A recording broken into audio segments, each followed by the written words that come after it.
mangase futhi understand ukuthi kumase abantu abaningi nowadays ke mase becomplain bethi uNkulunkulu why wangafuni sibe knowledge of good and evil, why wayefuna ukuthi angisingayitholi le knowledge of good and evil. It is because le knowledge of good and evil sasesinayo vele. Qaphela ukuthi angicontradicti lutho njengoba ngisho into engishoyo, ngifuna ukuphinda ngiyiphinde futhi. Le knowledge sasesinayo vele, but le knowledge sasitholaphi? Sasithola lela pha uNkulunkulu. Shuthi uNkulunkulu was the knowledge of good and evil that we had.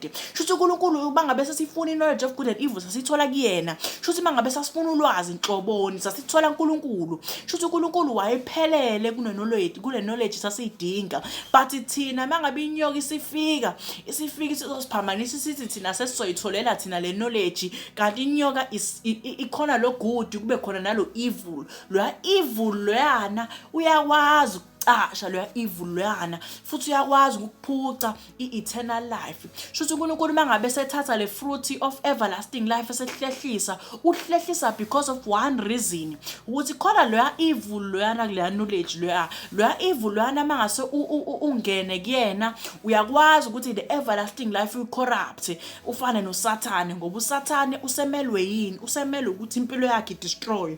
Sho ukuthi uNkulunkulu has the power to end immortality. uNkulunkulu wakwazi ukuthatha ingilosi ayiqede immortality ngokuthi enze njani?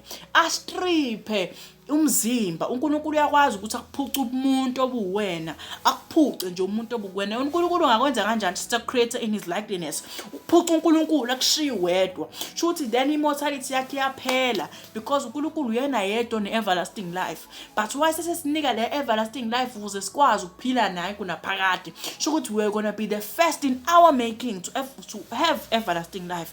Shuthi mase kwenzakalani ke?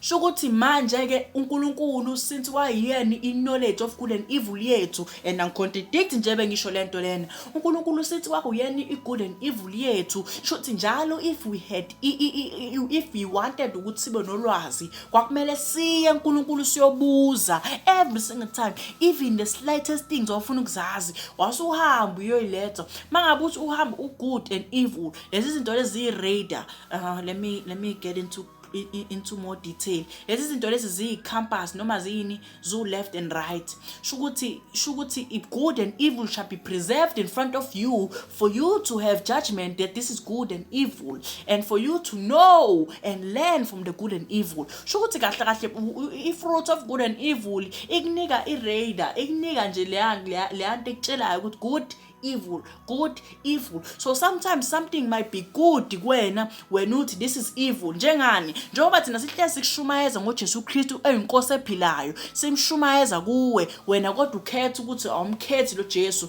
because kuwena u-evil. Sho ukuthi somehow i-knowledge of good and evil ihamba ne-corruption ethize because wena ikwenza ukuthi i-radar yakho ibuye futhi ibe off ngendlela eyisimanga. Sho ukuthi uNkulunkulu sithi uNkulunkulu ehleze correct, it was sent to us ukuthi sihlezi sibuza kuye. Shuthi uyena okumele be knowledge of good and evil. Awikhombe contradiction yike ungeke uzuyithole because I have just explained in the most deepest details of knowledge.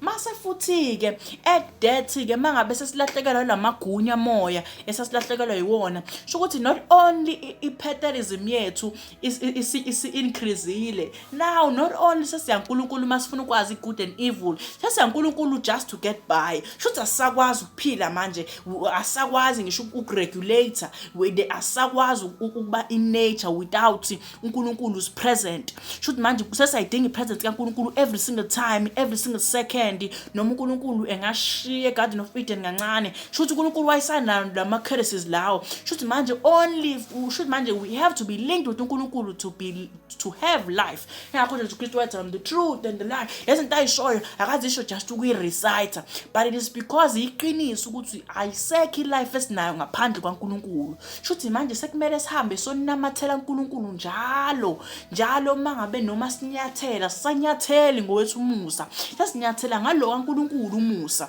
Why lonto isikanjalo? Shuthi manje ke not only we are forced ukuthi manje asahamba manje sesiyobuza kuphela, every single little thing uNkulunkulu has to partake in it. And uNkulunkulu lento leyo angayifuni ibe njalo kwasiqala ekuqaleni uNkulunkulu wayefuna sibe ne-free will, and i-free will, what good is i-free will if sizovele sife while sizama ukuyi-practice i-free will? Shuthi i-free will yethu ayisekho because boom siyafa every single time we move. Shuthi manje uNkulunkulu manje sekumele manje angene kwi-free will yethu ayimonitorishe, akhethe ukuthi yena umuntu kumele acabange kanje, umuntu kumele abe commanded in this way. And uNkulunkulu lokho wakwenza ngothando, wakhetha ukuthi asinike ama-commandment, wakhetha ukuthi asinike izwi lenkosi khona sokwazi ukuthi siphile, khona sokwazi ukuthi sibe sustained.